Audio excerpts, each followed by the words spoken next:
আমি আমার বন্ধুদেরকে প্রায় বলি যে আমাদের এলাকাতে গরিবের নিকলি বলে একটা এরিয়া রয়েছে, যা এতটাই সুন্দর যা বলার ভাষা রাখে না। কিন্তু তারা কেউ কখনো বিশ্বাসই করতে চায় না যে আসলে এত সুন্দর একটা এরিয়া আমাদের এখানে আছে। এটি হচ্ছে খাতিয়া নামে, মোবাইলে খাতিয়া।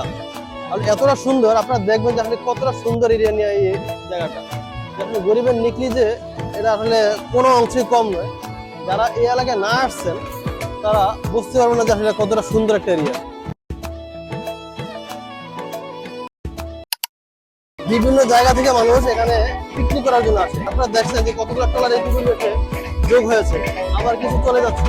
আর এই যে গরিবের নিকলি বলছে, দেখেন না এখানে কত সুন্দর করে মানুষ গোসল করছে। আসলে অসাধারণ একটা এরিয়া। এখানে মিরপুর, বাড্ডা, রামপুরা থেকেও লোক আসে যে এই গরিবের নিকলি দেখার জন্য। এই খাতিয়াটা আসলে অসাধারণ। আপনাদের কি? আসসালামু আলাইকুম। ওয়ালাইকুম আসসালাম। আপনারা কোথা থেকে আসছেন? হায়দ্রাবাদ সাবেক মার্কেট। কেমন লাগছে আপনাদের? এই জায়গাটা তো অনেক সুন্দর, ঘুরা খুব মজা পাইলাম।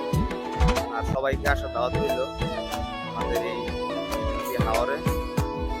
Thank you so much.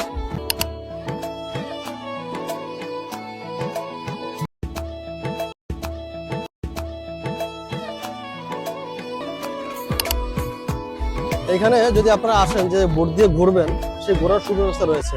আমরা এখানে জানবো যে আসলে এখানে বোট দিয়ে ঘোরার জন্য মানে কত টাকা লাগে বা কি পরিমাণ টাকা হলে আমরা বোট দিয়ে ঘুরতে পারবো। আমরা এক কাকার সাথে কথা বলি, সেই কাকা কি বলে। আসসালামু আলাইকুম। ওয়ালাইকুম আসসালাম। আসসালামু আলাইকুম। এখানে ঘোরার জন্য মানে কেমনে কিভাবে ঘোরা যায়? এখানে শুক্র শনি ছাড়া 300 টাকা ঘন্টা, আধা ঘন্টা 200, 1 ঘন্টা 300। 1 ঘন্টা 300 আর আধা ঘন্টা 200। আর শুক্রবারে শনি হইলে দুপুরের পরে আমরা একটু বুঝায় একটু বেশি নিই আর কি। কিরকম নেন? এই যে 50 টাকা 100 টাকা ঘন্টা। ঘন্টা 100 টাকা বেশি নেন। 300 টাকা হয়, ওই সময় 350 বা 400 টাকা নেন পার ঘন্টা।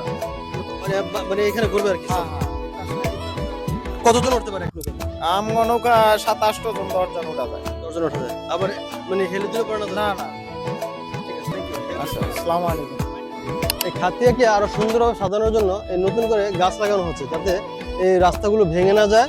এই দুই সাইডে গাছ লাগানো হবে। আপনারা দেখতে পাচ্ছেন যে আকাশী, মেহগনি থেকে শুরু করে যে সমস্ত গাছগুলো আসলে ঝড়ে না ভাঙে, ওই গাছগুলো লাগানো হচ্ছে। কারণ এই গাছগুলো মানে আপনার কারা লাগাচ্ছে, মানে কার মাধ্যমে লাগানো হচ্ছে? সরকারি ভাবে সরকার লাগাচ্ছে না? আচ্ছা আচ্ছা। এটা কি সম্পূর্ণ এরিয়া থেকে আপনারা কোন পর্যন্ত? একদম কয়ের পর্যন্ত লাগানো হবে না?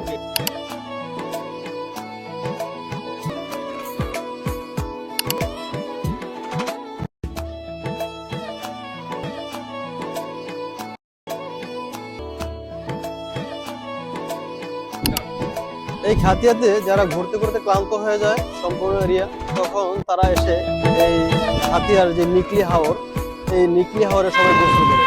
আপনারা দেখতে পাচ্ছেন যে ওখানে গোসল করছে। আর বিশেষ করে এখন কম গোসল করছে, আরো বেশি মানুষ থাকে। আর একটা জিনিস খেয়াল রাখবেন আপনারা হচ্ছে শুক্র এবং শনিবার এই যে বন্ধের 2 দিন থাকে, এই 2 দিন আপনারা এখানে আসবেন না। যারা বাচ্চা নিয়ে এই সুন্দর এরিয়াটাকে উপভোগ করতে চান, তারা অবশ্যই বন্ধের দিনগুলো অ্যাভয়েড করে অন্য দিন আসুন। ধন্যবাদ। আসসালামু আলাইকুম।